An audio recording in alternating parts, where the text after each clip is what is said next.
Et si je vous disais que Slenderman n'était que le sommet de l'iceberg, qu'il existe sur internet des dossiers nettement plus étranges, notamment concernant un certain Ronald Reagan zombifié, déblatérant à propos du 11 septembre ou encore une machine à café servant le sang de Jésus. Bienvenue dans Debunked.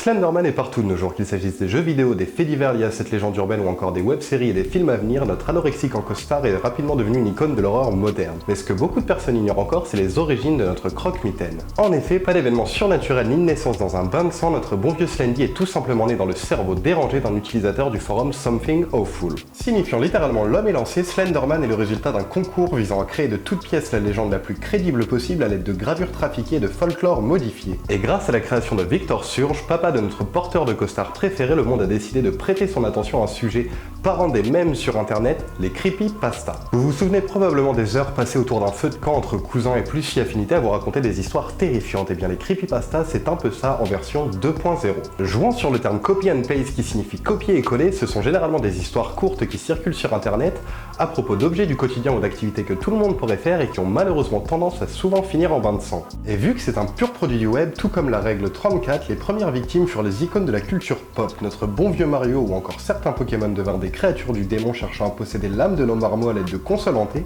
mais certains internautes ont décidé de placer la barre encore plus haut en créant une société visant à contrôler ces entités, la Secure, Contain and Protect Foundation.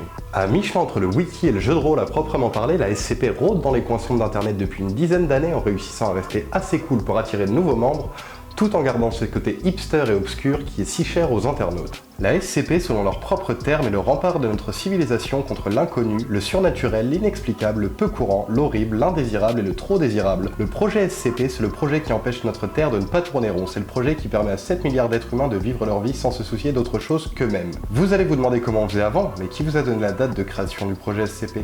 Peut-être bien que le SCP a toujours existé, ou peut-être bien que la première trace remonte à un post sur 4chan datant de 2007 où on faisait la connaissance du sujet 173. Plus connu sous le nom de sculpture, SCP-173 est une statue humanoïde de plusieurs mètres de haut que vous devez toujours garder dans votre ligne de vue sous peine de subir le courroux du tout premier prisonnier de la Fondation. Et le sujet 173 devint rapidement la fondation de la Fondation.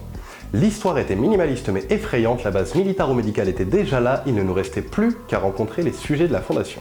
Et c'est là que le génie des auteurs s'est révélé. Référencés sous 4 catégories, les monstres de la SCP varient du monstre buveur de sang à la chaise inoffensive qui vous téléportera là où vous avez besoin de vous asseoir, ce qui permet d'ancrer les monstres dans la réalité et nous offrit au passage un bestiaire énorme, le nombre de sujets avoisinant maintenant les 2000. Mais pas n'importe quel moldu peut devenir un agent de la SCP, il vous faudra postuler auprès des modérateurs, prouver une connaissance approfondie de la Fondation et aussi une habilité à écrire créativement à propos des sujets tous plus farfelus les uns que les autres, comme la SCP-294, une machine à café dispensant tous les liquides imaginables et possibles, y compris le sang de Jésus. Et avec les jeux vidéo qui ont suivi, un wiki qui continue de vivre, les vidéos sur YouTube et même une maison hantée à leur nom, les agents de la SCP sont en train de créer un univers interconnecté et en pleine expansion qui n'est pas sans rappeler les jeux en réalité alternée ou encore le travail dans certains HP Lovecraft. Et avec l'évolution de notre technologie et l'engouement des fans, j'ai la nette impression que ce projet n'a pas fini de nous intriguer. C'est la fin de cette vidéo, j'espère qu'elle vous a plu, vous trouverez les liens du wiki, des vidéos et des jeux dans la description. En attendant, n'hésitez pas à me laisser dans les commentaires votre sujet préféré ou encore pourquoi vous n'aimez ou n'aimez pas ce projet.